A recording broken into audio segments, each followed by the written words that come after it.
In this episode, I asked Jim if he uses a script and when scripts fail.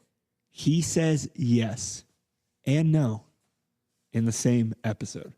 If you want to figure out how Jim has spent years learning this process and learn some of the frameworks that we teach in Rethink You 2.0 and the process we go through when walking someone through a sale, tune into this episode. I really believe you're going to enjoy it.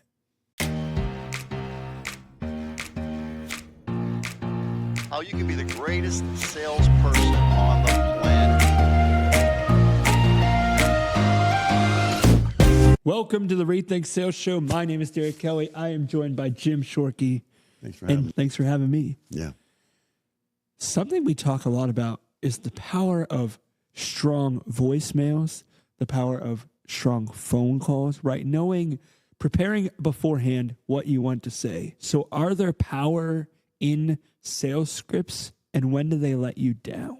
I never really had a sales script. I created my own, but over time it became a sales script because it was the same thing every single time. So it was just committed to memory. But I never really wrote it out is what I'm saying. So the one thing I want to do when I'm leaving a voicemail is, first of all, I want to make sure that I'm communicating nonverbally. I want to smile into the phone. I would be better served to be standing when I leave that voicemail. I want to use my hands when I talk because I'm a hand talker. So I like to be hands-free. And so number one, when I leave a voicemail, I want to identify myself and I want to give my phone number right up front. You don't want the client to get the whole way through the voicemail to get your phone number. So I leave my phone number right up front and make it very clear, spell it out, so to speak. And then I tell them the reason that I called. And the best way to get the client to call you back is to talk about the deal. I have to talk generalistic here because I don't know what we're talking about per se as far as a specific customer. But let's assume that the customer was in the dealership yesterday. My number one mission is to have the customer come back and buy a car. Yes. Okay? And so I'm going to give my name right up front. I'm going to give them my phone number right up front so they have that right away. And then I'm going to tell them that the reason I called is I've been working on the transaction and I got some great news. And I really want to talk to you about what I've come up with. So if you could, please give me a call back when you get a chance. I'll give you all the details. My name is Jim Shorkey. My cell phone number is 412-651-1319. And I want to talk to you about the great news that I have for you on the deal that we talked about yesterday. Thank you so much, and I'll talk to you real soon. I want to be compelling. If I talk about the deal, if I leave you that voicemail, you're going to call me. Are you going to call me back? Yeah, I want to know what the update is. I was in yesterday. We didn't finish the transaction for whatever reason. Right, and I've been working on it. And so when you call me back, I'm going to give you those details. And I don't know what those details are because I'm not in the deal. But I would have an idea. For example, you're trading a car in. So what kind of car do you have right now? I have a minivan. So you're calling me back. You have a minivan, right? Yep. What year is the minivan? The minivan is a 2013 Dodge Grand Caravan. Okay. So when you left, I went and talked to the used car buyer about your van. He made a few phone calls, did a little research, and he thinks he can give you more money for your van. But he really wants to look at it. He was busy yesterday, so he didn't look at it. One of the other managers did. We are serious about giving you a better offer. When can you bring the van down? I think tomorrow, Friday. Yeah, I think I can bring it down tomorrow. Morning, afternoon, or evening? Probably in the afternoon. Yeah, a doctor's appointment in the morning. Works? Can we make an appointment for tomorrow at 3 p.m.? Yeah, let me add it to my calendar. Great. I'll do the same. Awesome. And I'll make sure when I hang up here, I'll make sure that I go talk to the used car buyer to make sure he's going to be here. Yep. Because I don't want you to waste your trip. Yep. So he's got to look at the car. Yeah, why don't you just give me a call if he's not available? Yeah, but assuming he is available, then I'm not going to call you back. I don't want to bother you. You're busy. But would that make sense? Yeah, absolutely. Okay. So let's just repeat. We have an appointment tomorrow afternoon at 3 o'clock. We're going to have our used car buyer look at your van and try real hard to give you more money for the van tomorrow when we get together than we were yesterday. Yeah. Okay. Great. Yeah. Yeah, it is perfect. That helps me out, right? It does. There was some reason I didn't take that deal yesterday. Yeah. We're role playing here, so I don't know exactly what that was. Well, neither do I. But at the end of the day, we want the client to come back, and we do want his van, and we are going to look at his van, and we are going to give him a better offer. Right. Now, what does better mean? It's probably subjective. It's not like you have some crazy margin that you can go up. Oh, yeah. If I gave him a $50 better deal, would that be a better deal? It would be a better So deal. I haven't lied. I haven't misled. I haven't given him any numbers. So that is probably along the lines of what I would do. I would probably give $100 more for the van. And Derek would say, $100? That's nothing. I thought I'd get at least X. So I respect that, and I appreciate that, Derek. But I don't know. Are you in the habit of throwing $100 around? No. I have an answer for everything you give me. I think $100 is a lot of money. How about you? Yeah. So it is $100. Right. And if it was $500, it already would be $500. So it's not going to be $500. Right. Now, whether I can squeeze the boss a little more or not, I don't know yet. But I think your suggestion of a $500 better deal is not reasonable. Is there some wiggle room on your end? And I'll see if there's some wiggle room on our end. Yeah, I think if we were around 200, 250, I'd feel better about it. Let me go look at it. Did you see how this is going? Number one, we treated the client right the first time. Okay. Period. Then we made a good phone call. Now they're back, and we're doing a little bit of negotiating. Derek is coming up with an unrealistic number, which is perfectly fine. It's his household, his family, his money. I'm also coming up with what I think is a reasonable offer. We agree a little bit on that, come up with a little bit here, a little bit there, and we make a deal. Do you think we're going to make a deal? I think so. Exactly. We're going to make a deal. And that's It's really if I were like, I need 10,000 more on that trade-in, or not even happening. 1,000 more. It's not happening. What is an effective phone call? One that's passionate and emotional. Hence the training and the book on phone calls that I recommended. We want to make sure that the phone call is the most effective/efficient phone call that it can be. And if we make 10 of those phone calls, we're going to get a certain number of people back. That's right. Based on the phone calls, and the better the quality of the phone call, the more people we're going to get back. Now, once we get them back in, based on the fact that they were here before, the chances of us selling a car are really high.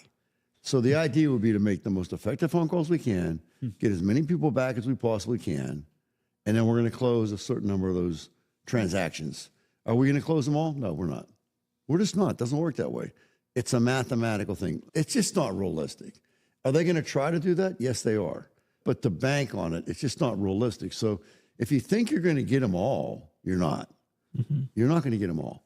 But we're going to try real hard to get every single one at a time. Remember, I said, we're not going to talk about the other guy over here, only the guy right here in front of us. That's right. This guy's no longer in the picture. This guy that's in the future is not in the picture yet. So we're only going to talk about the person in front of us, do the best we can, the most efficient, everything we can. Yes. And that's going to give us the best chance of selling a car. Then we move on to the next customer. We do everything we possibly can in the best, most efficient manner we can. And if we keep doing that consistently, we are going to sell more stuff. No, we're not. But we have to try real hard with everybody. You know, you have that sales script in your head kind of memorized, and you're able to maneuver and Pivot, pivot. But It's called pivoting, when did, if somebody's so scripted, when does that fail? When it becomes reading from the script. Hi, my name is Jim Shorkey, and I'm calling you today to see if you'd be interested in bringing your trade-in back so that my used car buyer can evaluate it a second time and try to give you more money for your car. It's very obvious. It's got to be really extemporaneous and from the heart. I mean, how you did it sounded much more robotic. Hi, this is Jim very Shorkey robotic. Yeah. calling. I was just calling because I wanted to talk with then they're stumbling over words, but they're reading. How many of us have made the phone call to the business and it's a computer answering the phone? Yeah. And it's really emotional, isn't it? It's let me out of here. Yeah. So if we have, and I understand it, it's a great idea and it works well for certain aspect of business. But if I'm talking to a person and they're talking to me like that, does the value go up or the value go down? Down. Okay. As it goes down, my chances of selling a car go down as well. Impressions of that. I'm the guy. Right. I got to put me into it. They're buying a car from me, not from some automated machine. Yeah. So, And you talk a lot about first impressions and that impression of that person. It's not that they're a bad person. It's just they don't actually care that much. you never, ever get a second chance to make a good first impression. Even if you make up for that bad first impression, the first impression is always bad. You're working on having a great second impression, which you certainly can. People say you can atone for it. No, you can't. You made a bad impression. That's always going to be the first impression. Now, you did a great second impression, and that turned it around, and you sold a car, and life's great. But still, if you ever talk to the client, when I first met you, I thought you were a total jerk. That's their first impression. And we've all had it, haven't we? So you don't get a second chance to make a good first impression. So that's why you asked me earlier. That's why I want to play rock music when I'm getting ready in the morning. That's why I want to do my affirmations. That's why on the way to work, I'm going to be listening to Zig Ziglar, Jim Rohn, whoever that would be. It's going to pump me up. It's going to give me good knowledge. Peter Attia, we talked about. And that's why when I get to the dealership, I'm going to be ready. Are my teeth brushed? Did I take a shower this morning? Do I look like I'm dressed for success? Am I dressing to my clients? When I'm ready to have a client in front of me, am I just getting done with my cheeseburger? That is not acceptable. It's just not. So we need to eat our cheeseburger, tell whoever that we're going to be doing that, get it done, go brush your teeth real quick, and then come back down to the insurance. I'm done. I'm ready to go. Are there any clients in need right now? Yeah, there's somebody up in a lot looking for a essentials. I'm ready to go. But I've done my work. Yes. I did my push-ups. I listened to my Zig Ziglar. I read my 10 pages of the book that you and I are studying right now, whatever the case may be. I'm pumped up. I'm ready to go. Yeah. I'm driving to work. I'm listening to Rocky, man. I'm ready to freaking KO somebody. I'm ready to rock and roll. And when I get up there, the client's going to see that I'm ready to rock and roll. I'm not a jerk. I'm not a moron. I'm just glad that they're here. I'm glad that I'm here. And thank you for coming in today. I'm going to say that genuinely from the heart. And then I'm going to start into my discovery process. Yeah. I'm ready. And last thought, it's interesting. I was talking to my brother Russell, who's 13 years younger than I am, almost like a son to me, right? And we're talking about what would I do if you all of a sudden said, Jim, there's a client up there in the lot. Everybody's busy. We need you to go up there and talk to the client. I said to my brother, so what would I do? And he said, It's obvious. you would do exactly what you're asking us to do. I said, that's exactly right. I would, first of all, thank them for coming in. I would ask them for their name. I would ask their permission to write it down because I'm terrible with remembering names. I got Jackson because of Jackson Hole. I don't know how I forget, but I know Marshall now. Anyways, Jackson, would it be okay if I wrote your name down? I'm heck on names, and I don't want to forget your name. Here's my business card. That way you can remember me. And Jackson, what is your last name? Welsh. And how do you spell that? W-E-L-S-H. Is it okay if I write that down so that I can remember? Great. Wonderful. Now, I'm so glad you stopped in today, by the way, again. Thank you for that. What I would like to do, we have about 1,000 cars here, okay? And I know you don't want to look at them all, am I right? So I have a few questions that I've developed over the years that are going to help me to help you pick out the ideal car for you. Would it be okay if I asked you a few questions? Takes no more than 5 to 7 minutes to ask these questions. Would that be okay? Would it be okay if I wrote notes? Because I forget stuff. So I'm going to ask you the questions, and I'm going to take notes. Is that okay? First question. In this process that we call car, shopping, physically buying the car, owning the car, down the road, 5 years, 10 years down the road, this is a car now. This whole process that we call your car relationship, what is most important to you? Having something that doesn't empty my pockets so that I can enjoy driving and possibly work on myself. So first of all, would be economical to drive. I got it. Write that down. Second would be something you can work on yourself. Okay, wonderful. What is next most important to you? Something fun, not just So you want a fun vehicle.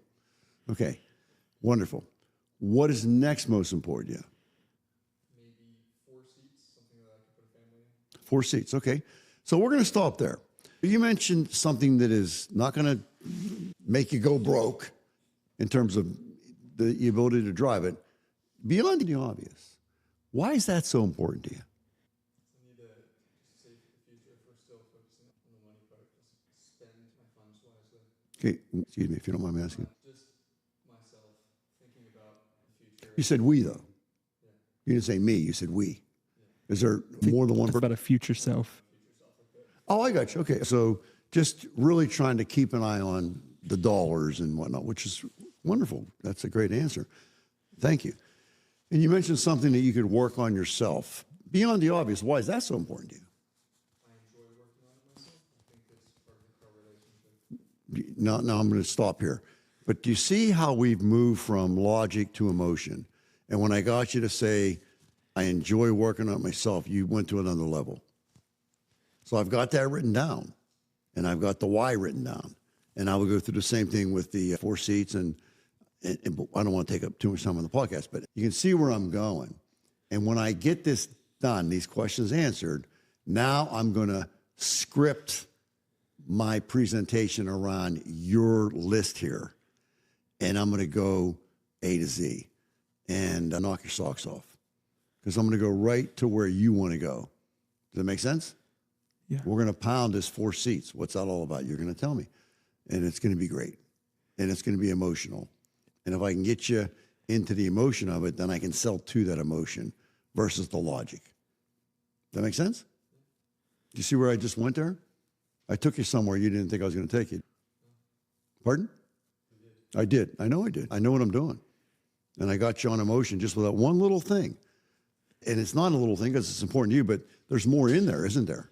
I would have got way more emotional when I got into this thing in a deeper level. Do you see where I went there? Now you say, where's my script? Yeah. It's in here. No, I don't sell from a script.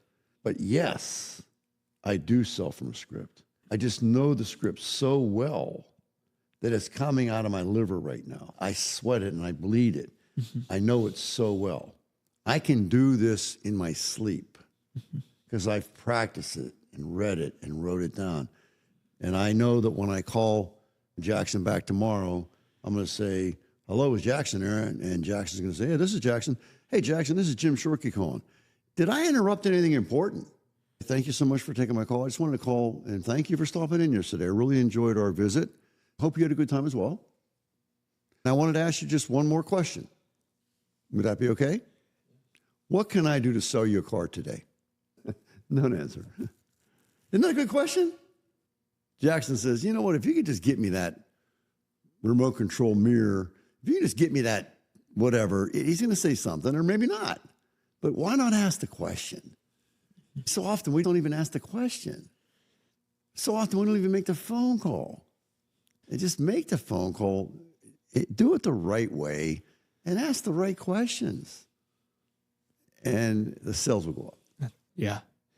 That makes so much sense because what Jim's saying is how to be present in each moment that he's with someone in front of him.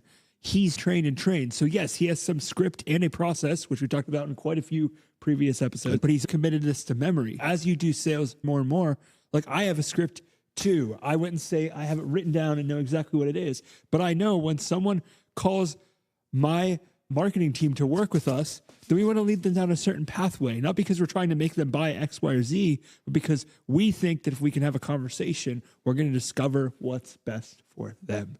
So Jim, thank you for just sharing your wisdom on how to learn and train and use those sales scripts to leave a voicemail, to make a better phone call, to have a better interaction, right? So guys, leave in the comments below what you've learned from this episode, right? If you made it to the end, leave us a dolphin emoji in the comments. We love to know when people have made it to the end of the video. It helps the algorithm push us out to more people.